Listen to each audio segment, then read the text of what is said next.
We know that Australia's Immigration Minister has now cancelled Novak Djokovic's visa. We will be getting some expansion and a bit of depth as Benjamin Lashura joins me in studio to talk a little bit about what this means. Benji, a very good morning to you. We know that the federal government has essentially said that they decided to cancel Djokovic's visa because it was in the public interest to do so. Yeah, huge news in the context that the Australian Open is supposed to start in, 2 days' time?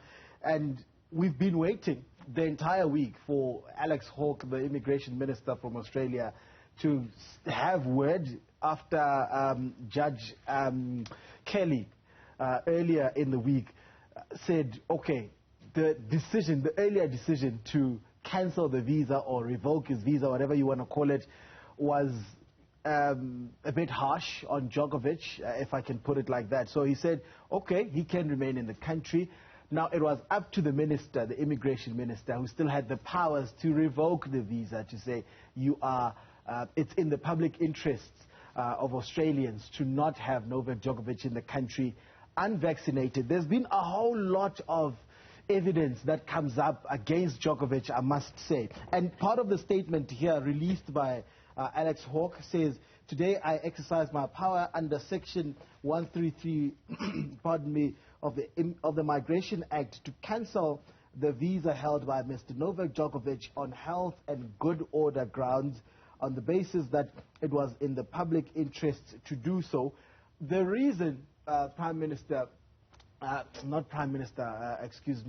Immigration Minister Hawke from Australia took so long, I suspect it's because it had so many implications on so many levels. I mean, why not just come out earlier and say whether he's staying or going?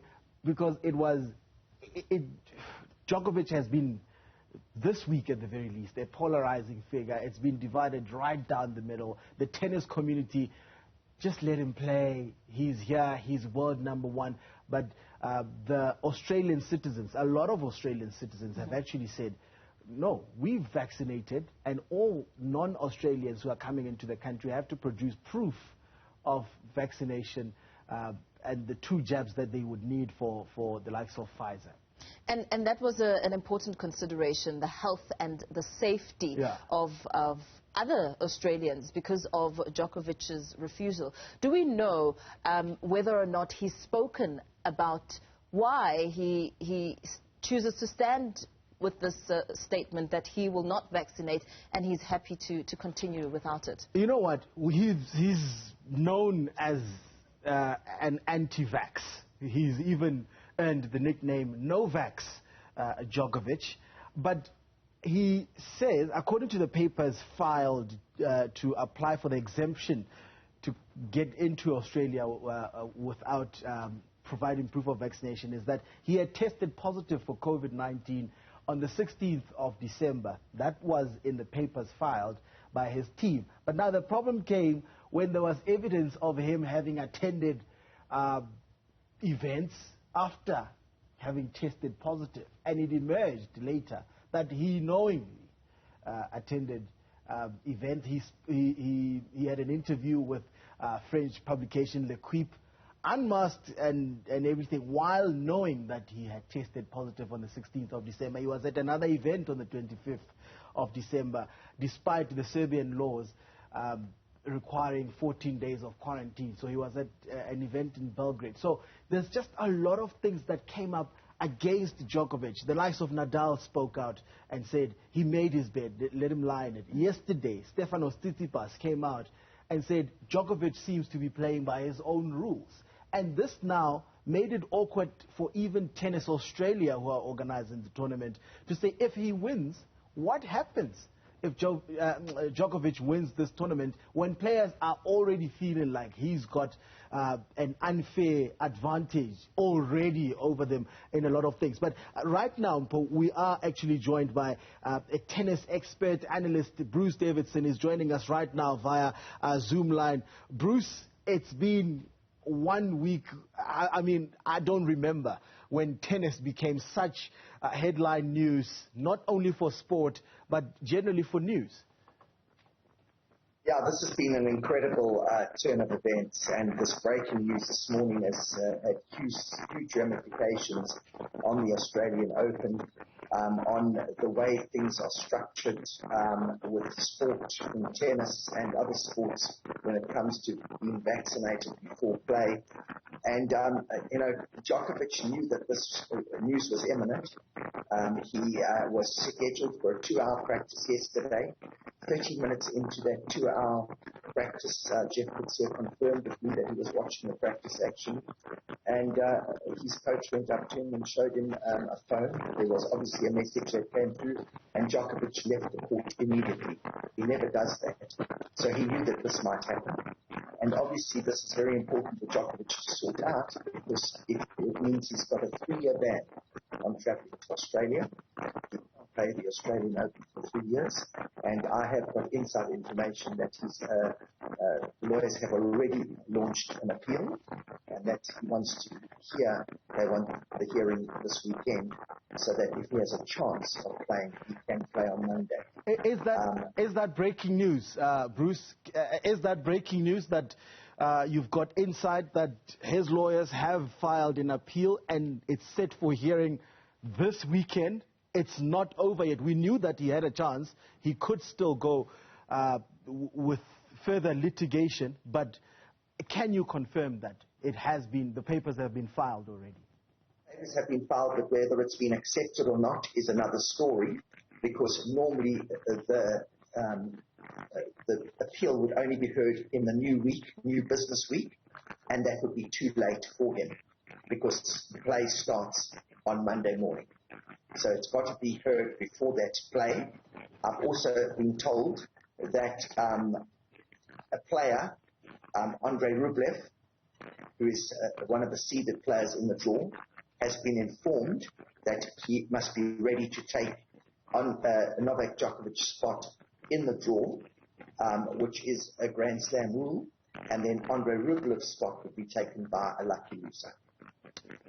But why is it so important then, Bruce? Because it seems useless, if I can use that word, if the tournament, by Monday morning when we wake up, the tournament will be underway in Australia. If they're filing papers now, urgent papers, I would assume, going into hearings tomorrow, maybe on Sunday as well, is it worth it still for Djokovic to pursue this? The problem is, you must understand that of all the top players in the world, and if we take the dominant top three, Djokovic, Nadal, and Federer, he's the one that's likely to break more records because he's got more play left in him. We've seen Federer out of action for months on end, and I don't know if he'll ever make a big comeback and if he'll ever win a Grand Slam. Even Rafael Nadal has been injured and is starting to cut down his schedule dramatically, whereby Djokovic has remained a very dominant world number one. He wants to break records. He wants to win more Grand Slams. And he knows that his chances of breaking those records and winning more Grand Slams with Federer and Rafa to a degree out of the mix is very important. But if he's going to be banned from Australia for 3 years... That's what I wanted. That's what I wanted to come into, Bruce. Novak Djokovic has won this particular tournament on 9 occasions, and it's his favorite court. It's his favorite tournament. It's where he's gotten the bulk of the Grand Slams he's won. If he's banned, banned for 3 years, what does that mean for his record-breaking ambitions? Well, he can still break the record. He can still win Wimbledon, he can win the US Open, he can win the French Open. French Open more difficult with Nadal still around. US Open and Wimbledon, very, very possible. But the problem is he'd like to win the Golden Grand Slam, and that is winning all 4 majors, one after each other in the same calendar year. These are all big, big things for Djokovic. And also you must remember that Djokovic's success, as you quite rightly said, down in Australia is the best of all the Grand Slams that he's played. He loves playing in Australia. So this turn of events is quite dramatic because he was the Australian favourite. Now, all of a sudden, he's not the favourite. And you must remember that there are huge ramifications if he does play, because there were 26 other players whose visas were revoked. And there was a player, a Czech Republic player, although she was a double specialist, who was sent home. Now, she's filed for damages against Tennis Australia and the Australian government, because she claims she would have won the doubles tournament, and she has now lost income. So I think a lot had to be taken into consideration when Minister Hawke made this decision. But I wasn't surprised by this decision being made, especially, as you said in the introduction, when Novak Djokovic admitted on paper that he had made errors in his application, and that the Spanish authorities said he had been in Spain when he said he hadn't been traveling, and obviously that interview with Lucky.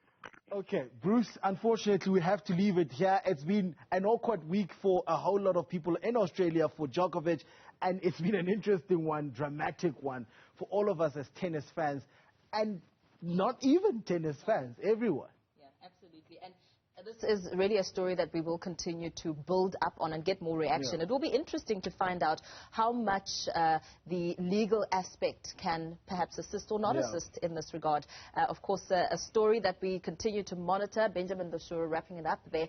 And, of course, you can expect a lot more throughout the course of the day.